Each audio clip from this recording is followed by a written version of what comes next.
If your life were a book and you were the author, how would you want your story to go? That's the question that changed my life forever. Growing up in the hot Las Vegas desert, all I wanted was to be free. I would daydream about traveling the world, living in a place where it snowed, and I would picture all of the stories that I would go on to tell. At the age of 19, the day after I graduated high school, I moved to a place where it snowed, and I became a massage therapist. With this job, all I needed were my hands and my massage table by my side, and I could go anywhere. For the first time in my life, I felt free, independent, and completely in control of my life.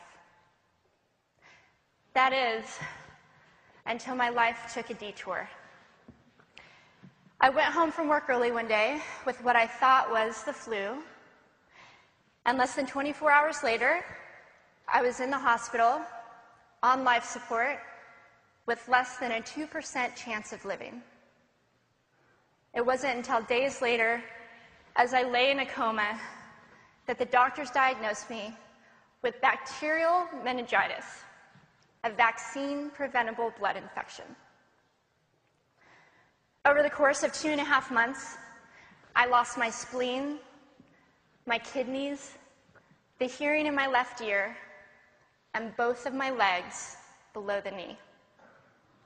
When my parents wheeled me out of the hospital, I felt like I had been pieced back together like a patchwork doll. I thought the worst was over until weeks later when I saw my new legs for the first time. The calves were bulky blocks of metal with pipes bolted together for the ankles, and a yellow rubber foot with the raised rubber line from the toe to the ankle to look like a vein. I didn't know what to expect, but I wasn't expecting that. With my mom by my side and tears streaming down our faces, I strapped on these chunky legs and I stood up. They were so painful and so confining that all I could think was, how am I ever going to travel the world in these things?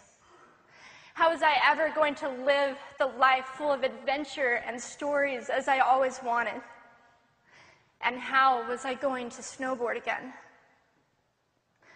That day, I went home, I crawled into bed, and this is what my life looked like for the next few months. Me passed out, escaping from reality, with my legs resting by my side. I was absolutely, physically, and emotionally broken. But I knew that in order to move forward, I had to let go of the old Amy and learn to embrace the new Amy. And that is when it dawned on me that I didn't have to be 5'5" anymore. I could be as tall as I wanted.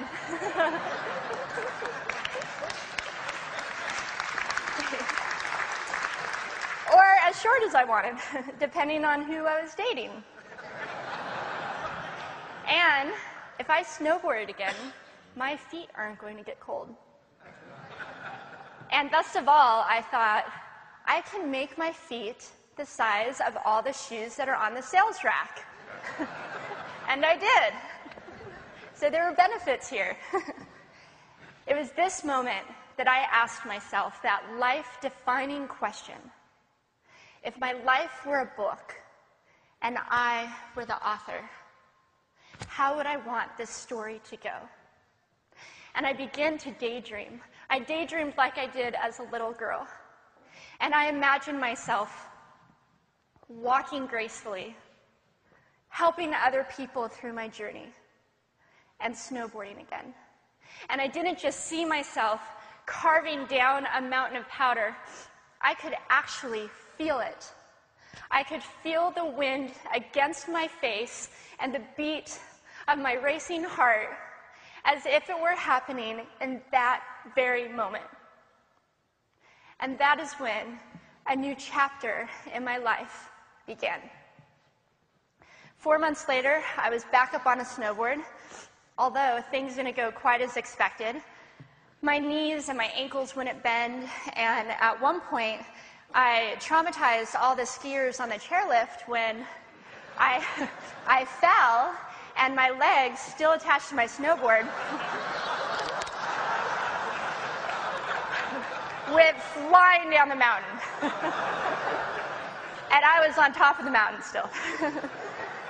I was so shocked. I was just as shocked as everybody else, and I was so discouraged, but I knew that if I could find the right pair of feet, that I would be able to do this again. And this is when I learned that our borders and our obstacles can only do two things. One, stop us in our tracks, or two, force us to get creative. I did a year of research, still couldn't figure out what kind of legs to use, couldn't find any resources that could help me. So I decided to make a pair myself.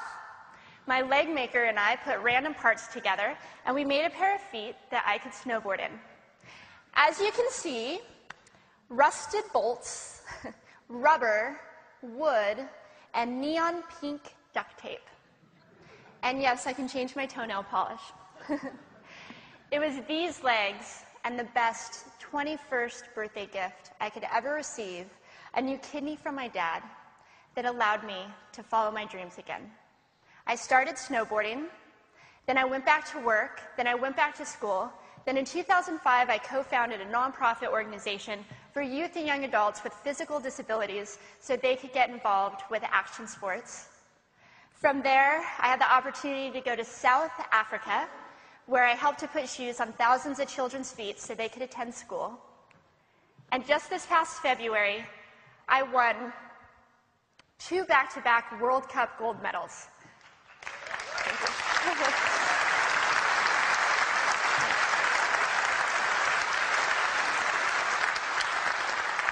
Which made me the highest-ranked adaptive female snowboarder in the world.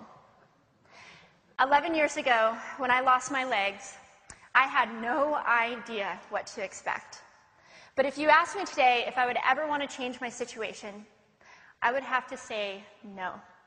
Because my legs haven't disabled me. If anything, they've enabled me. They've forced me to rely on my imagination and to believe in the possibilities.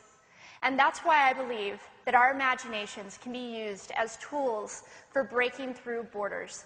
Because in our minds, we can do anything, and we can be anything. It's believing in those dreams and facing our fears head on that allows us to live our lives beyond our limits.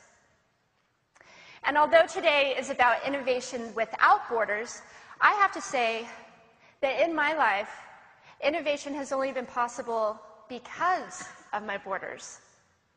I've learned that borders are where the actual ends, but also where the imagination and the story begins.